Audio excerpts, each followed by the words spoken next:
Greetings, everybody. Rajee Narinesingh here.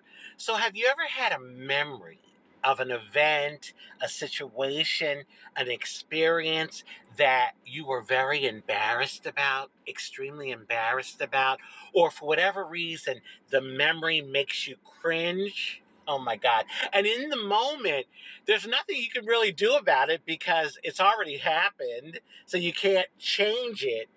uh, it is what it is, right? I know in those moments, sometimes I just want to scream, or either I try to go to another thought and move on. Okay, so anyway, the other day I had this memory of, oh my God, a very embarrassing experience that I had. And I don't know what made me think of it, but when I tell you I cringed and wanted to scream from the top of my lungs. So anyway, it was around 1974. I was in second grade, and I was terrified of being downstairs at night without my parents downstairs. I was scared of the dark. I guess I thought the boogeyman was going to bust out the closet. I don't know, but I was terrified. So I remember we all had gone to bed. I was in my bed, but I hadn't fallen asleep yet. My sister was in her room, and my parents were in their room. So all of a sudden, my dad is yelling my name to come. So I get out of bed, I walk into their room, and I'm like, "Yes, Dad." He's like, "Go downstairs and get your mother something to drink." So I looked at him. I guess I looked like a deer in headlights. I was like, "Go downstairs?" He said, "Yes. Go downstairs and get your mother something to drink." Now, as an adult, in retrospect, I've thought about this, and I almost have a feeling like my parents had discussed it, and my dad did that to test me and see if I would do it and get over the phobia. So anyway, I'm looking at him like, okay. I was terrified. I go down the stairs and I run through the living room, run through the dining room, into the kitchen, grab a glass, pour whatever my mom wanted. I forgot, I think she wanted ginger ale. I pour it in the glass and get back upstairs. And I walk in the room and I hand it to my mom. Now, I have to say, I had a bit of an attitude. I was petrified. I was angry that my dad made me do it. And I mean, I wasn't like talking back to them, but my energy and like the way I was carrying myself. So I had a bit of an attitude. And I handed it to my mom and I was leaving the room. And my dad said, "What's with the attitude? You think this is a joke?" And he jumps up. And when he jumps up, I run to my mom because he's like, "I'm getting the belt." And when I tell you, my father beat my ass that night with the belt buckle part of the belt, not the strap part, the belt buckle side. And he was wailing on me. Oh my God, I was screaming.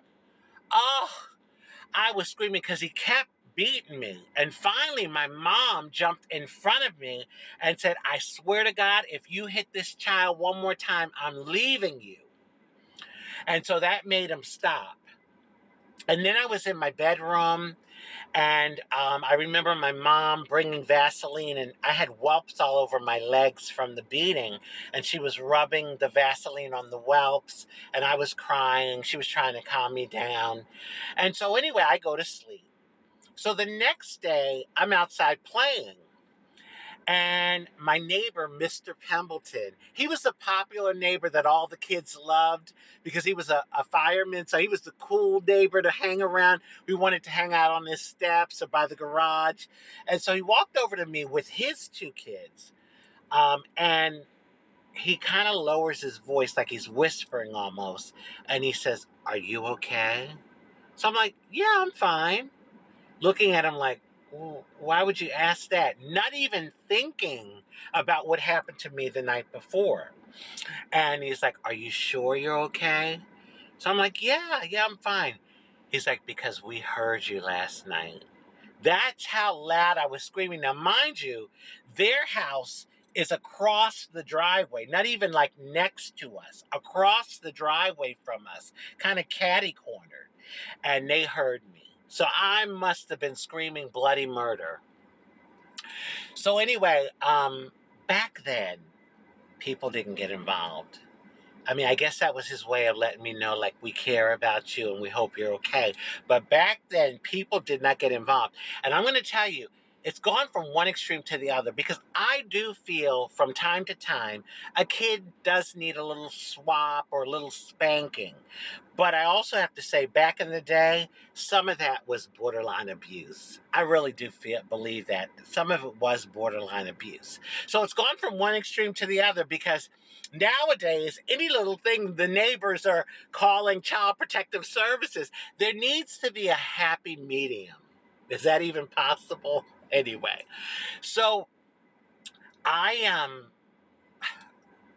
I survived, right?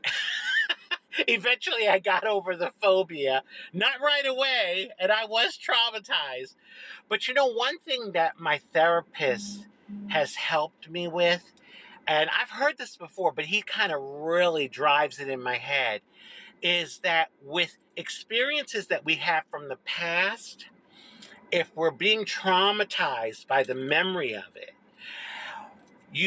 a powerful thing to say to yourself is, the past is gone, the future has not come, and all we have is the eternal now.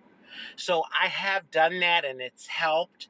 But, you know, we're talking 1974 and it is 2026. So this is an example of how experiences we have growing up, they can still impact us as adults in our adult lives. So I recommend a therapist, y'all.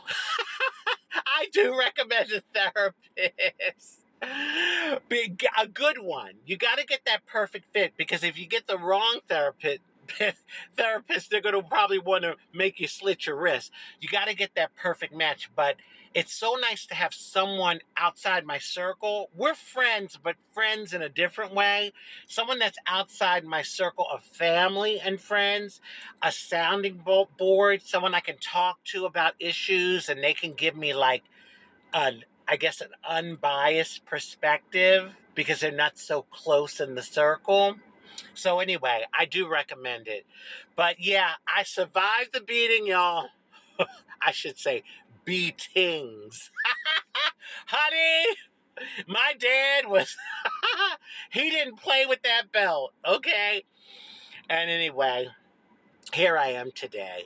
So on that note, I don't know why I shared this, but I just think it's an important thing for people because I know I can't be the only one that has memories from the past and you're like, oh, why did that happen? Why did I do that? You know, oh, I'm so embarrassed or whatever. So on that note, I just want to wish everyone love, happiness, peace, good health, prosperity, and many wonderful blessings.